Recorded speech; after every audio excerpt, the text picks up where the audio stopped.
Serentak mengeluarkan elektabilitas Capres-Cawapres. Pasangan nomor urut 2 Prabowo Gibran berada di puncak, namun peluang dua putaran masih terbuka. Sejumlah lembaga survei makin menggeliat mengeluarkan hasil elektabilitas terbaru pasangan calon presiden, calon wakil presiden jelang Pilpres 2024. Lingkaran Survei Indonesia DNIJA secara terbuka memaparkan bahwa peluang menang satu putaran makin terbuka lebar. Tren elektabilitas pasangan calon nomor urut 2 Prabowo Subianto Gibran Raka Buming Raka terus naik, bahkan hanya kurang 4% untuk menembus angka 50%. Sementara posisi kedua ditempati Ganjar Pranowo Mahfud MD yang meraih 24,8%, disusul Anies Baswedan Muhaimin Iskandar 22,8%. Dia bisa mempertahankan tren kenaikan di angka 5%, tentu 46,6% itu bisa melewati daripada the magic number 50% itu. Jadi dari data ini bahwa Prabowo Gibran semakin naik secara tren, kemudian juga Ganjar Mahfud kembali menyalip Anies Muhaimin.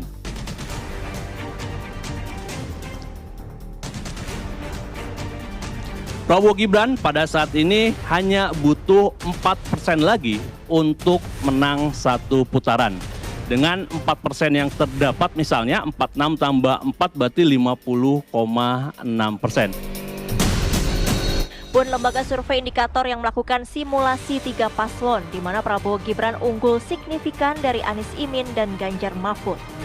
Prabowo meraih 45,8%. Pertimbangan responden condong ke Prabowo Gibran karena latar belakang militer dan kepastian keberlanjutan program Joko Widodo. Ganjar Mahfud karena berpengalaman dan mesin partai pendukung, sementara Anies Muhaimin dipilih karena pintar, slogan perubahan dan bukti hasil kerja. Satu putaran belum tentu, dua putaran juga belum tentu, tapi kalau terjadi dua putaran, kemungkinan besar paslon 02 yang lolos. Yang belum clear adalah siapa yang menemani Pak Prabowo Gibran jika terjadi dua putaran, itu belum clear. Karena paslon 01 dan 03 punya peluang yang secara statistik sama. Meskipun secara absolut Anies Baswedan lebih besar peluangnya untuk masuk putaran kedua mendampingi Pak Prabowo. Tapi lagi-lagi satu putaran masih terbuka kemungkinannya, tergantung konstelasi yang terjadi 1 bulan terakhir.